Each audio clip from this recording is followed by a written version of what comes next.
jusqu'à la fin. Le thème de ce message ce matin, c'est garder la parole de Dieu. Garder la parole de Dieu. Garder le bien, se souvenir, obéir, se soumettre à la parole de Dieu. Nous pouvons lire quelques versets dans l'évangile de Jean, chapitre 14 et 15. Nous commençons tout de suite. Chapitre 14, verset 15. Ensuite, 21 et 23, 24. 15, 21, 23, 24 du chapitre 14. Regardez dans sa verset-là, combien de fois le Seigneur servit le mot « garder ». Le titre, c'est « garder la parole de Dieu ».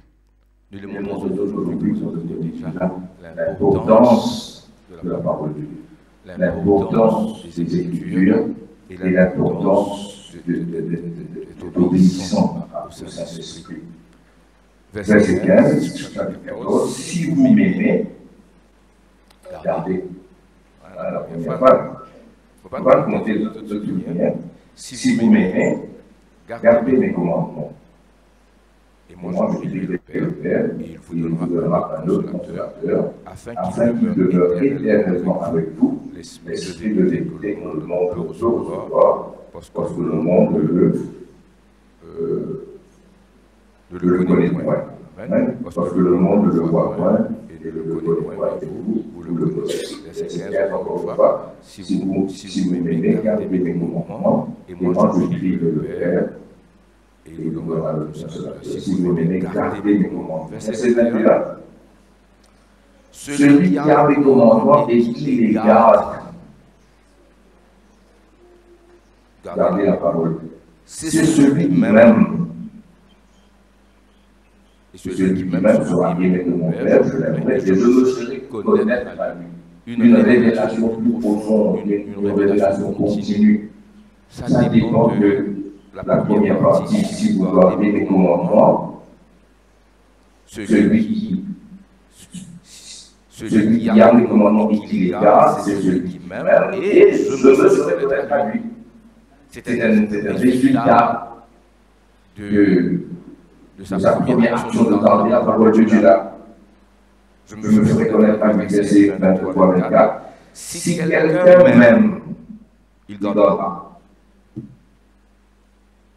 Si quelqu'un m'aime, il gardera. Ça va de pair. Hein? Si quelqu'un ne garde pas ma parole, il ne m'aime pas. C'est clair. Si quelqu'un m'aime, il gardera ma parole. Et mon Père l'aimera. Nous viendrons à lui et nous ferons notre demeure chez lui. Là-haut, il disait, c'est lui qui garde mes paroles, me pour révèle-moi à lui. Ici, il disait, celui qui garde mes paroles, c'est celui qui m'aime. S'il m'aime, il gardera. Et nous viendrons à mon Père et nous ferons notre demeure chez lui. Cette présence tangible, cette direction de l'Esprit, il dépasse de sa première partie. Là, chapitre 15 maintenant, verset 7.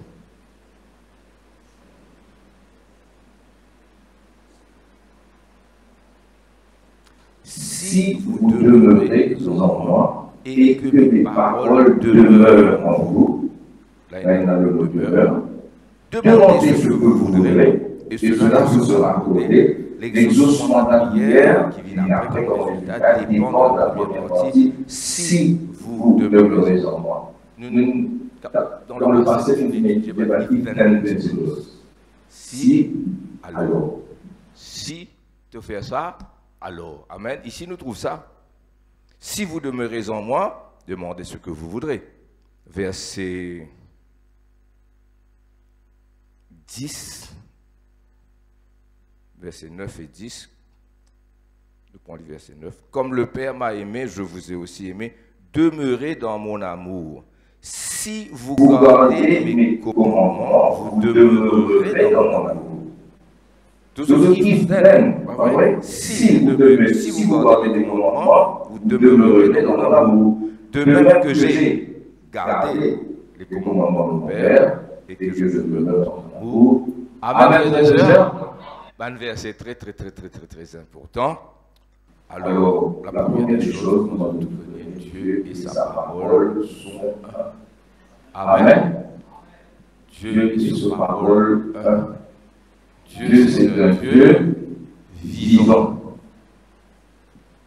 Quand nous disons Dieu c'est un Dieu vivant, une version vivant, Dieu s'exprime. Si Dieu est vivant, il est vivant, et obligatoirement, ça veut dire aussi, il devrait exprimer même quelque chose qui n'est pas vivant, mais figé, fixé, comme une statue, comme quelqu'un qui a une colonne, hein, mais Dieu est vivant. Dieu, c'est le Dieu vivant, le Dieu tout-puissant dont Dieu s'exprime. C'est-à-dire qu'il pense d'une façon active, continuellement. Amen. Dieu parle, Dieu agit, Dieu sait toutes choses. Dieu est une dimension d'une nature qui dépasse nous. Mais pour l'heure, sachons seulement que Dieu et sa parole fait un. Dieu parle, Dieu agit, Dieu s'exprime. Et quand Dieu s'exprime, il expose sa nature. Il révèle sa nature.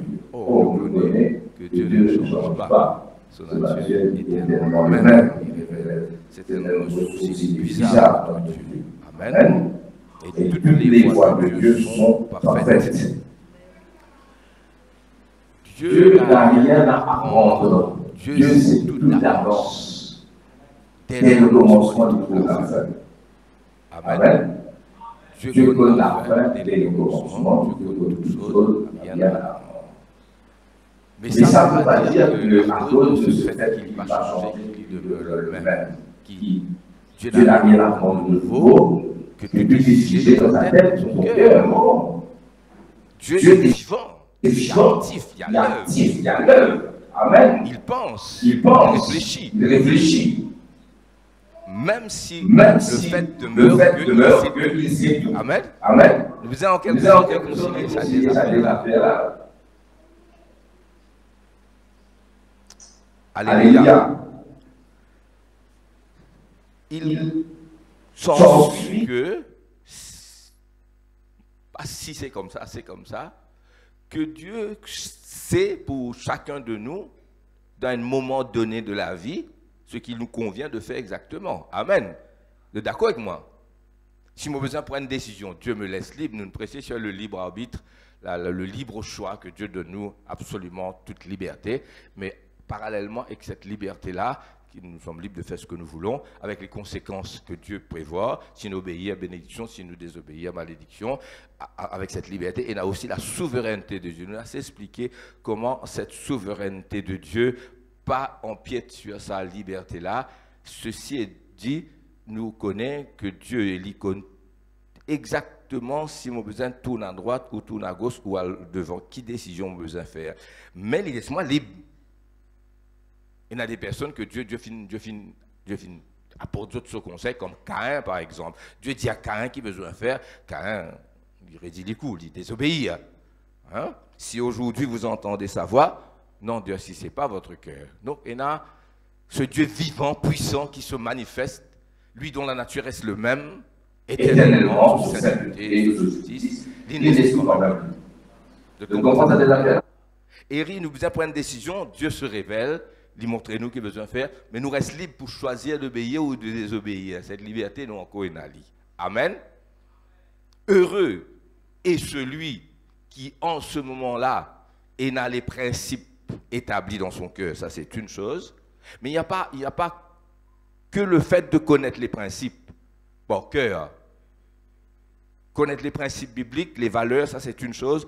Deuxièmement, il faut aussi qu'il y ait ce contact permanent avec le Seigneur pour savoir, quoique nous savons bien la parole de Dieu, d'un certain moment donné, ce qu'il faudra faire. C'est pourquoi Jésus dit, si vous demeurez en moi et que mes paroles demeurent en vous, Jean 15, d'abord demeurez en moi, ensuite mes paroles demeureront en vous, demandez ce que vous voudrez. Amen. Alors nous trouvons dans une situation où moi, je connais la parole de Dieu, j'ai appris des principes. If then, si, alors, connais qui vous faire. Arrive d'un certain moment donné, jamais, même si je connais bien la parole de Dieu, et même si je connais ce principe-là, je ne peux pas take it for granted. Et je vais agir. Je malgré ma connaissance de la parole de Dieu, malgré que les principes me dictent d'aller dans une certaine direction, même dans ce moment-là, me prend la peine d'aller vers Dieu pour lui dire, Seigneur,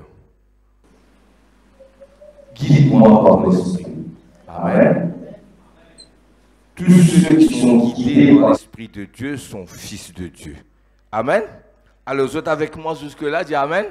On va vous expliquer davantage et à la fin, vous êtes pour mieux capable de connaître. Connaître la parole de Dieu.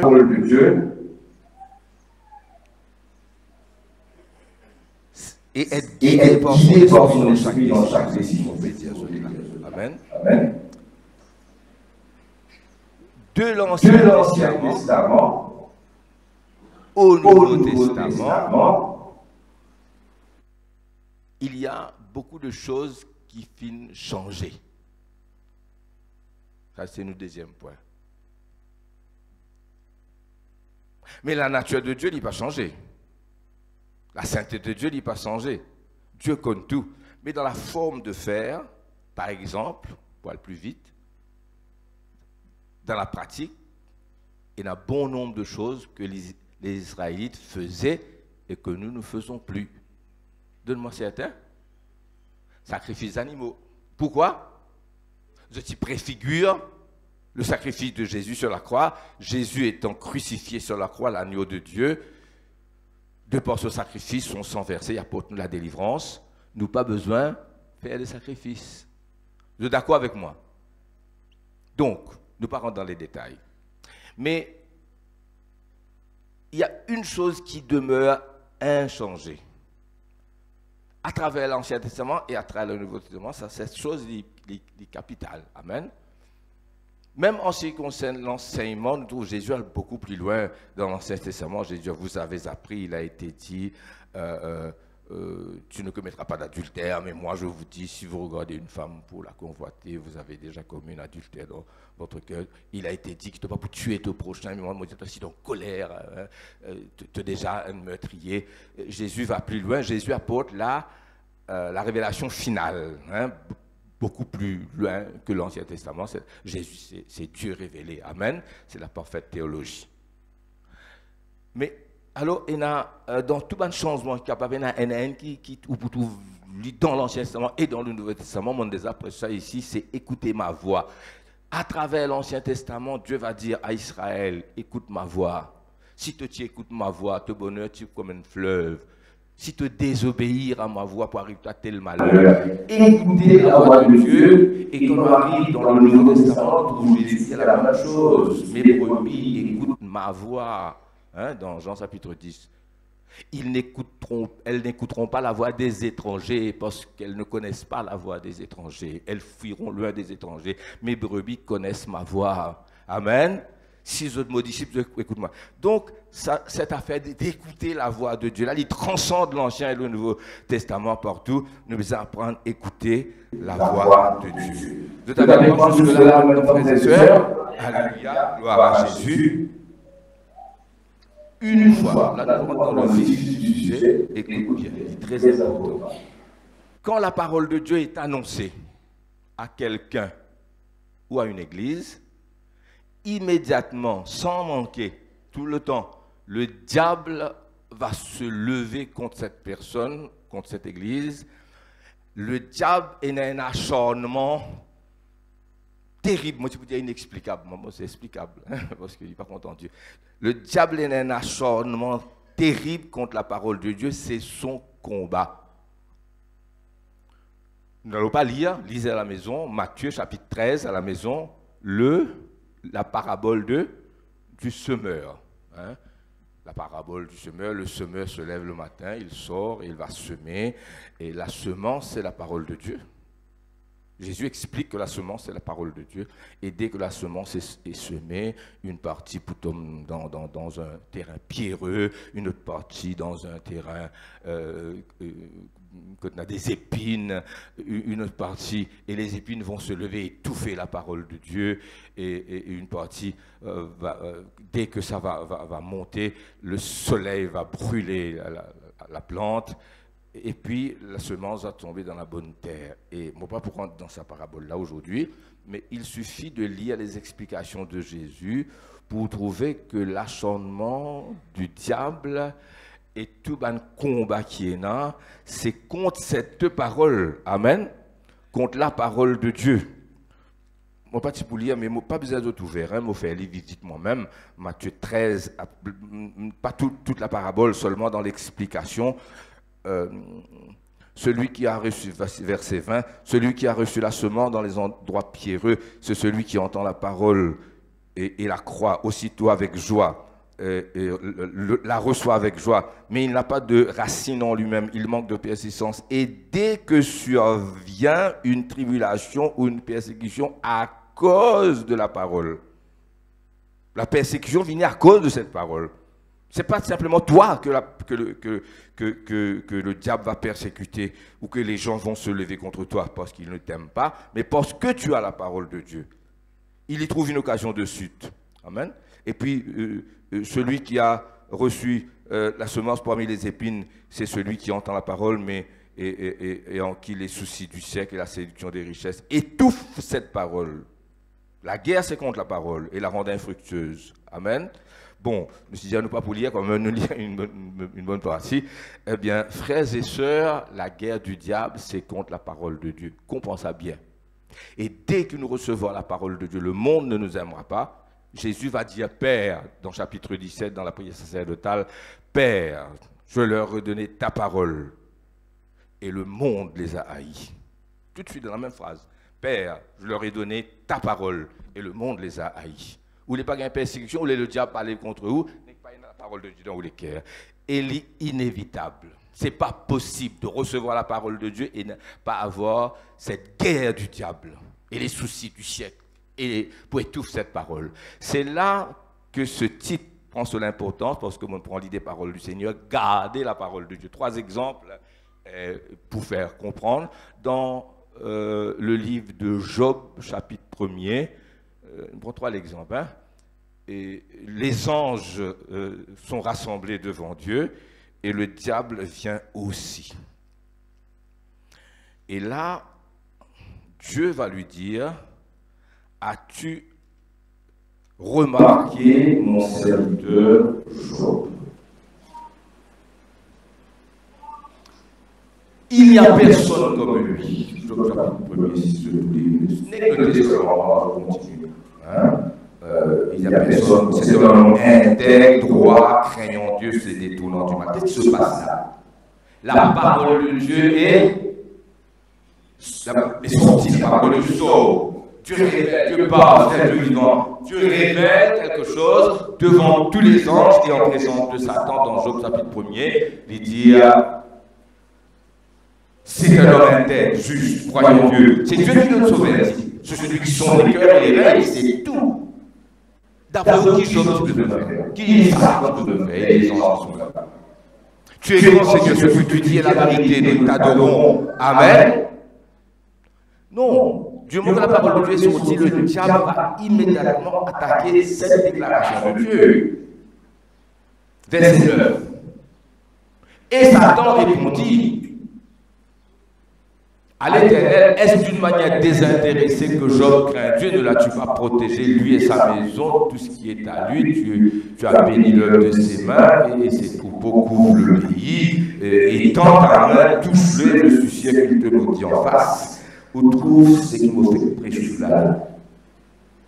Dieu révèle. Les anges croient. C'est la vérité, ce n'est pas un mensonge. Cet homme aura un témoignage que c'est un homme juste, craignant Dieu, se détournant du mal.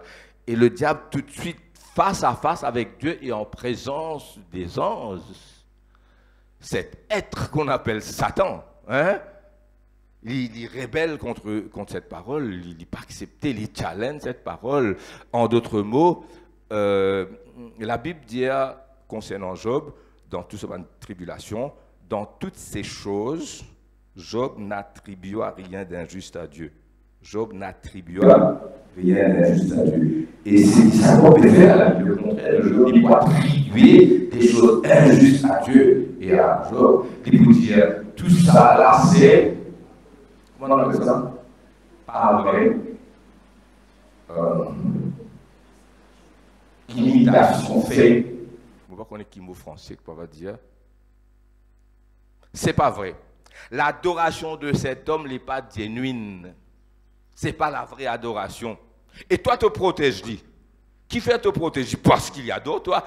Le diable met en question, et c'est qui Dieu finit déclaré concernant sa nature, et remet en question aussi la réalité de la soumission de la sainteté de Job. Il met en question et Dieu et Job, ce n'est pas la vraie adoration, il remet tout en question, et pourtant c'est Dieu, et c'est là que Dieu pour permettre, pour dire, il va, touche-le, mais ne touche pas à sa vie. Vous êtes capables de continuer dans Job à la maison. Adam et Ève, dans Genèse chapitre 3, vous connaissez, à la maison vous lisez. Le jour qu'ils mangent de ce fruit, de l'arbre de la connaissance du bien et du mal, vous mourrez. Vous pouvez manger de tous les arbres du jardin. Voilà ce que Dieu avait dit. Vous êtes capable de manger de tous les arbres du jardin, sauf de l'arbre qui est au milieu du jardin, l'arbre de la connaissance du bien et du mal, vous n'y toucherez pas, car le jour où vous mangerez de ce fruit, vous mourrez. Et qu'est-ce que le diable va dire? Qui sont premier causé? Il dit, est-ce que Dieu a vraiment dit que vous n'avez pas le droit de manger de tous les arbres du jardin? Comment Dieu dit ça? Dieu te dit, vous avez le droit de manger de tous les arbres, sauf de l'arbre de la connaissance du bien et du mal. Lui, il vient, il dit, est-ce que Dieu a-t-il réellement dit que vous n'avez pas le droit de manger de tous les arbres du jardin? Je vais dire, mais pas du tout.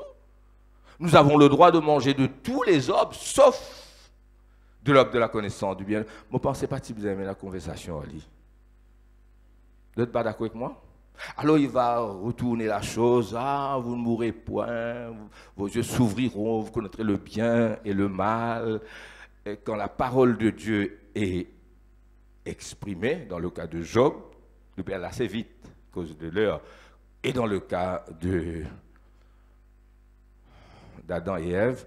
Maintenant, ouvrez quand même Matthieu chapitre 3, verset 17 au 4, verset 3. Moi, besoin de tout ça de là ensemble. Hein? Matthieu 3, 17 jusqu'au chapitre 4, verset 3. Hein? Les quelques versets, si vous ouvrez la Bible, c'est quelques versets qui séparent ces deux passages. Jésus, dans le Jourdain, pour être baptisé par Jean-Baptiste, Jésus est baptisé par Jean-Baptiste. Et voici, une voix se fit entendre des cieux. Ces paroles, celui-ci est mon fils bien-aimé en qui j'ai mis toute mon affection. Dieu révèle, la voix de Dieu résonne. Celui-ci est mon fils bien-aimé. La parole est sortie. Pareil pour Job, pareil pour Adam et Ève, pareil pour Jésus, pareil pour toi. Ça va durer toujours. Le challenge, le défi inévitable, c'est pourquoi il faut garder la parole de Dieu quand on l'a reçue. Moi, je fais lire, moi recevoir la parole de Dieu, moi lire, moi pas take for granted, moi vivre d'après principe, mais pas seulement les principes. Moi on a les principes, mais on a aussi la présence. Amen. Talent de vin là. Verset 18, montez. Pena, chapitre 4, alors. On il finit verset 17, chapitre 3, mais c'est bon. Chapitre 4, verset 1, verset 2, verset 3.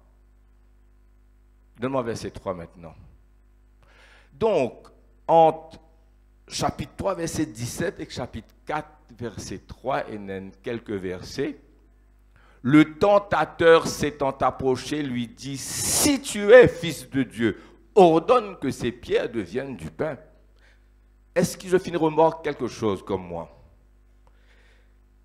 Jésus est au Jourdain, il sort de l'eau, la voix de Dieu, le ciel se fend et l'Esprit de Dieu descend comme une colombe et la voix de Dieu résonne, celui-ci est mon fils bien-aimé.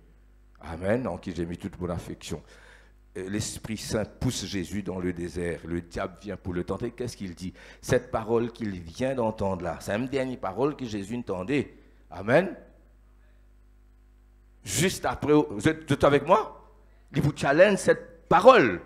Si Jésus avait entendu autre chose, il viendrait selon ce que Jésus aurait entendu. Est-ce que tu es avec moi? Et toi qui donnes entendre de Dieu, qu'est-ce que Dieu t'a dit à travers les Écritures et dans ton cœur? Amen.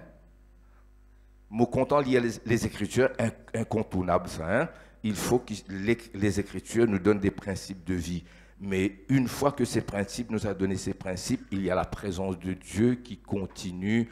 Dieu nous rappelle ce que nous avons lu et entendu. Les deux choses sont importantes. Amen. Vous êtes avec moi qui me dites les autres par là?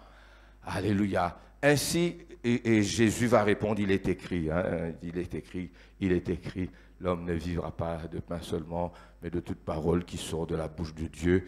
Jésus va dire, il est écrit, mais ce même Jésus qui cite, il est écrit, qui a donc des principes bien établis dans son cœur, est guidé par l'Esprit Saint. Amen. Est-ce qu'ils sont avec moi? Pour avoir une vie de victoire, il ne s'agit pas d'avoir des principes seulement. Si quelqu'un a des principes, mais il n'est pas en communion intime avec le Seigneur, suivez-moi. Hein? À nous prendre le cas d'un officier, d'un haut cadre dans le gouvernement ou d'un business privé. Ce type a des principes de vie. Il connaît faire ce travail bien comme il faut, toujours à l'heure, suivre les principes, suivre rules and regulations of the business, mais il n'a jamais contact avec le patron. Pourquoi il y a un briefing qu'ils ont fait, non? Compétent, compétent, lundi matin dans mon bureau. Même si tout va bien. C'est comme ça, non? Moi, si je suis un big boss d'une compagnie, tout va bien, mais lundi matin dans mon bureau, même si tout va bien. Nous avons besoin d'un contact. Il y a des personnes comme ça, ils connaissent la Bible, ils connaissent des principes, mais il n'y a pas d'intimité avec le Seigneur. Les deux sont importants. Est-ce que vous êtes avec moi? Moi, je donne un exemple concernant David, l'homme selon le cœur de Dieu. Je vous trouve ça dans 2 Samuel chapitre 5, verset 22, 23, 24, etc. 2 Samuel chapitre 5, verset 22, 23. Vous cherchez, hein? Là-dedans, David gagne une première victoire sur les Philistins dans la vallée des Réphaïm. Dans la vallée des Réphaïm, David remporte une première victoire. Verset 22-23. Maintenant, écoutez-moi bien, regardez-moi. David est dans sa façon de combattre, il y a souvent des soldats, des héros comme lui, giant killers. Vous savez pourquoi ils étaient giant killers? Parce que le chef était un giant killer. Amen. David, il connaît parfaitement la manière d'attaquer des Philistins. Il connaît les armes, les tactiques, comment les Philistins font.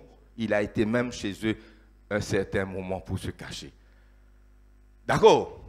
Il remporte la victoire dans la vallée des Réphaïm. Quelque temps après, les Philistins montrent à nouveau contre lui dans la vallée des Réphaïm.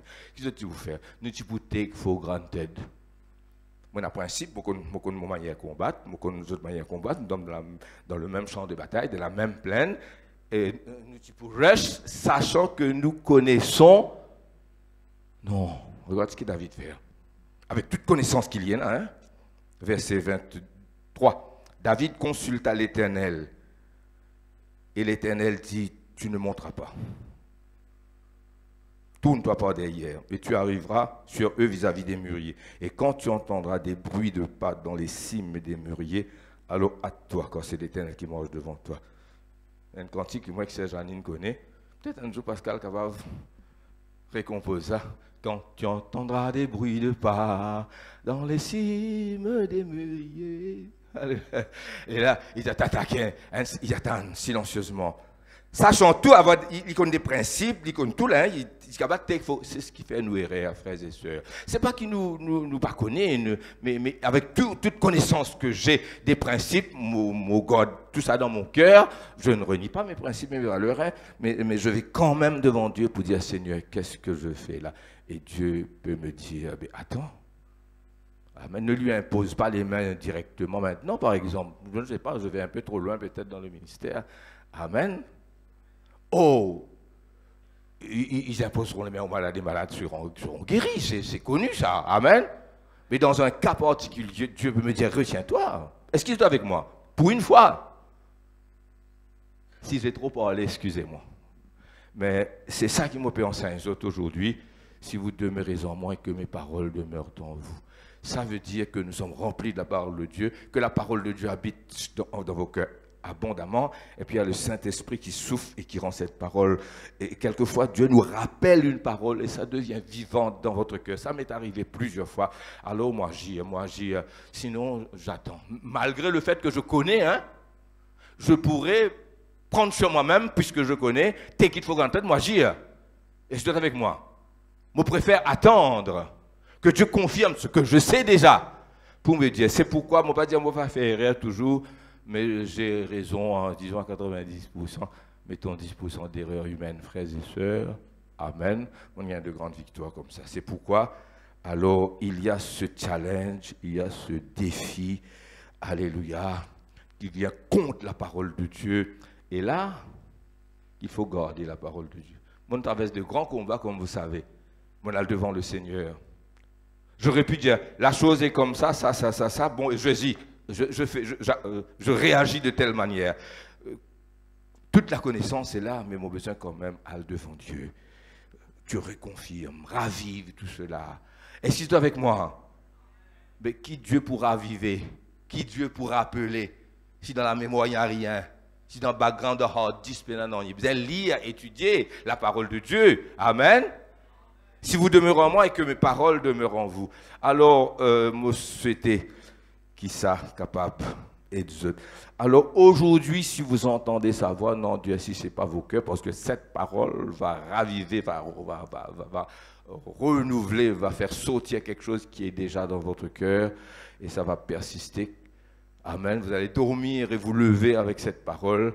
Alors, agis à Dieu. Alors, qu'est-ce qu'il faut faire? Il faut connaître la Bible, lire la Bible, méditer la parole de Dieu.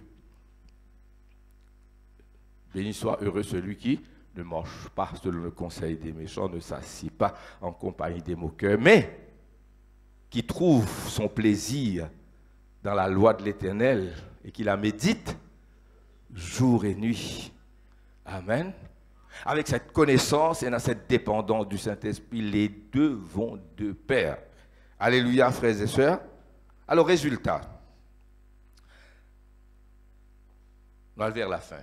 Ça nous amène à penser comme Dieu. Repenser les pensées de Dieu à nouveau comme il l'avait pensé lui in the first place. Pas vrai? Quand bon Dieu, tu penses sa pensée-là. Et Dieu éternellement. Nous, il y a bien un moment que mon Dieu pense quelque chose puisqu'il compte tout d'avance. Ça, c'est autre chose. Mais disons, te concernant, Dieu pense quelque chose. Il révèle dans la Bible. Et toi, tu repenses les pensées de Dieu. Après Dieu et avec Dieu. Et deuxièmement, te parle comme Dieu. Amen. Et c'est là qu'il arrive un problème. Et nous pas garder la parole de Dieu. Nous finissons prier au nom de Jésus, nous proclamons la parole de Dieu au nom de Jésus, lève-toi et mange, va. Et puis, Cézanine, qui vous dit à Cézanine, moi, un check-up médical, ou comme obéissant, allez, Cézanine, vous dites, allez pour le docteur confirmer qu'il est guéri. Mais si moi, allez, les troubles là, encore là même, c'est là. Mais, on fait prier pour toi, on dit toi, allez, il faut faire check-up, au contraire, il est bon pour que. La médecine, bien bon, hein? Sinon, si vous dites, Michel, pas une médecin, hein? La médecine est une très bonne chose qui aide beaucoup de personnes et qui aide moi-même personnellement. C'est pourquoi le besoin d'aller se checker. Les là, tu parles un langage contraire à tout cela, signifie que tu manques de foi, tu doutes et qui te pas fine et te pas paix, garde la parole de Dieu. Quand nous pas garde la parole de Dieu, nous pense et nous exprime d'une manière contraire, alors nous fait Dieu menteur. Nous fait Dieu menteur sans le savoir, sans réaliser. Nous donne l'importance à sa maladie-là, nous élève-lui beaucoup plus grand que Dieu, alors qu'en la réalité, c'est Dieu qui est plus grand. Pas vrai? Nous régnons en quelque sorte la suprématie de Dieu. Nous adorer et nous louer sans qu'il nous adore maladie. Là, dire, à boule dans mon ventre, mon père adore toi. Non, non, ne pas faire ça comme ça. Mais le fait de dire, est-ce que vous quoi, ça veut dire, nous parle un langage contraire, ce qui signifie, nous pas garder la parole de Dieu, c'est exactement ce que le diable veut. Il attaque la parole de Dieu. Alors il faudra penser comme Dieu, continuer à penser comme Dieu.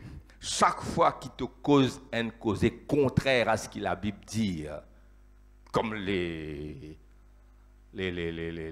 explorateurs de Moïse, il n'y a que Caleb et Josué qui finalisent avec Dieu. Ah, qu'ils sont grands les géants, ah, ils vont nous manger tout cru. Caleb et Josué disent non, qu'ils sont petits les géants, notre Dieu est grand, montons, prenons le pays, l'Éternel sera avec nous. Est-ce qu'ils sont avec moi? Arrive à ce stade, nous n'avons peur de rien, nous pas doute de rien, nous croyons dans nos bons dieux. Et nous confessons, nous pensons comme Dieu. Vous êtes avec moi, frères et sœurs? Attention, le doute est confessé. La peur, par exemple. La peur, c'est adorer la montagne. Hein? Le doute et la peur, c'est en quelque sorte adorer la maladie. Hein? Pas que j'adore la maladie, non, j'adore la maladie.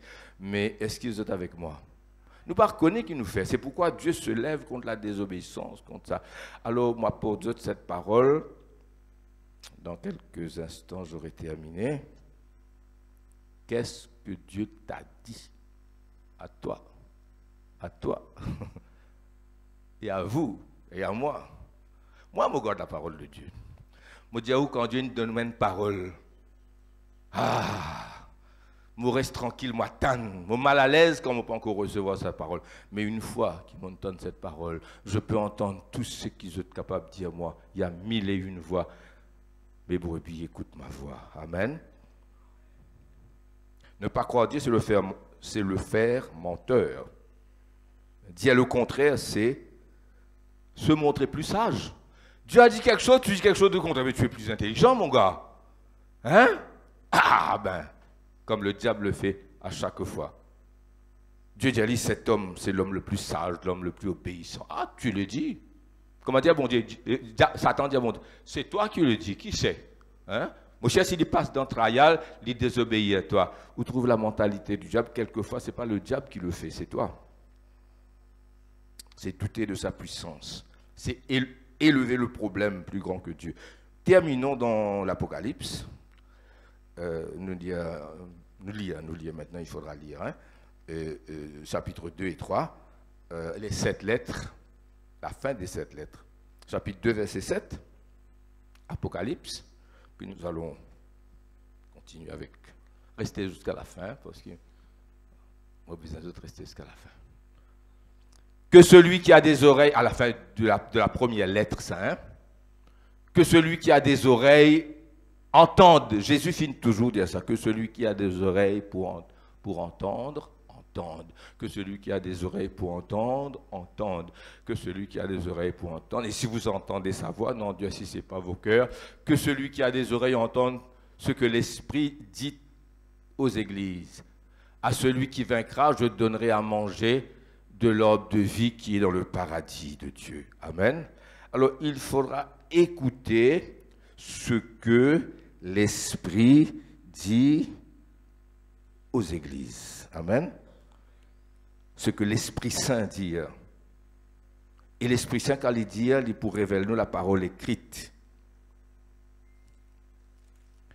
Chapitre 2, toujours verset 11. Verset 11. Que celui qui a des oreilles entende ce que l'Esprit dit aux églises. Verset 17. Que celui qui a des oreilles entende ce que l'Esprit dit aux églises. Chapitre 3 maintenant. Verset 6. Que celui qui a des oreilles entende ce que l'Esprit dit aux églises. Verset 13. Que celui qui a des oreilles entende ce que l'Esprit dit aux églises. Ça répétait, verset 22.